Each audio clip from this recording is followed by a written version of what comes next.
In our last two examples, we were pairing integrals to see if we can integrate them using all of the techniques we have learned so far in this lesson and in Calculus 1. So in our first part of example 6, we have the integral of dx divided by x times the square root of x squared minus 4. We want to know if we can integrate this. Do note that the format of this integral matches the arcsecant rule that we picked up in this lesson. So this can be integrated where our u is simply equal to x and our a is equal to 2. Because u is just x, du is simply dx, and we don't have to worry about our substitution. So we can quickly get our final answer by just filling out this formula to get 1 over 2 multiplied by arcsecant. Inside arcsecant, we have the absolute value of x divided by 2, and we will add our constant of integration plus c.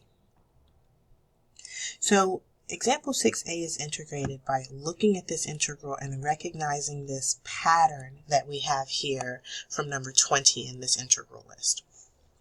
Example 6b is a little bit different because now instead of an x in the denominator, we have an x in the numerator.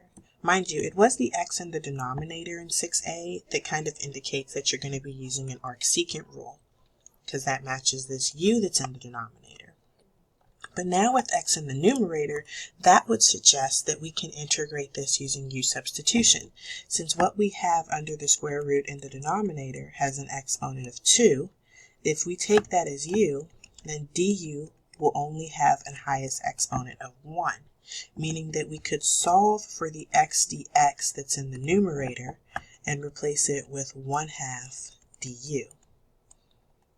So now we could do substitution and have an integral of 1/2 du divided by the square root of u.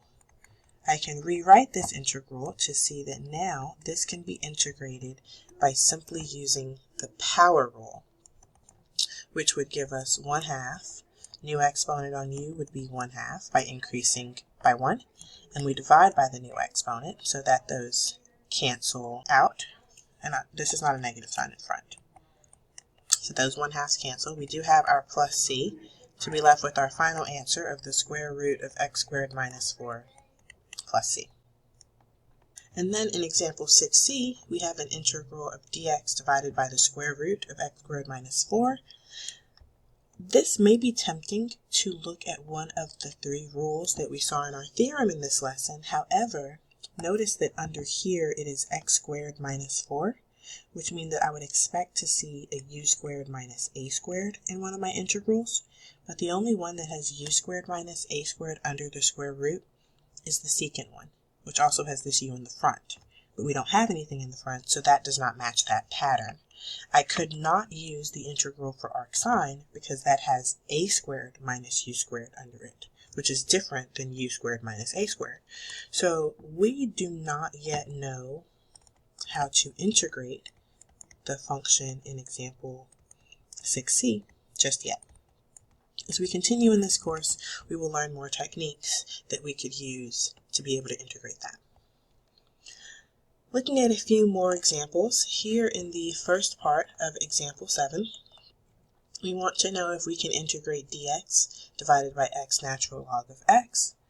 Using what we know about the natural log function, we could take u to be natural log of x, which then implies that du, the derivative of natural log x, is 1 over x dx, which I will point out does show up in our integral, because our integral we have the x in the denominator, and then there is a natural log x in the denominator, and then a dx. So I just separated it like that so you can clearly see that this 1 over x dx does show up in the integral, and then I can substitute and replace that with du. And then for the 1 over natural log x that was in the integral, I'll just replace that with 1 over u. So we are left with the integral of du over u, which integrates into natural log absolute value of u plus c. In our case, u was natural log, so we have natural log of the absolute value of natural log plus c as our final answer. In example 7b, We are also able to integrate this integral because we could choose, again, u to be the natural log of x, because then our du is, again, 1 over x dx, which does show up in our integral. I will rewrite this integral so we can clearly see we have a natural log x that shows up in the top, an x that shows up in the bottom, which I'll write as the fraction 1 over x, and then a dx.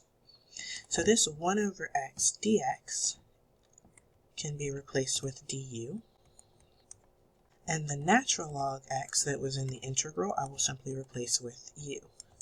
So now we can integrate this using the power rule, increasing our exponent by 1 and dividing by the new exponent, and making sure to keep our constant of integration, leaving us with the final answer of natural log x squared divided by 2 plus c.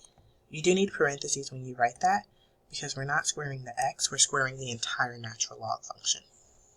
And then for example 7c, we do not yet know an integral rule to integrate this yet. We could verify that by looking at our list of integration rules, and we see that we do not have a rule on here for how to integrate the natural log function.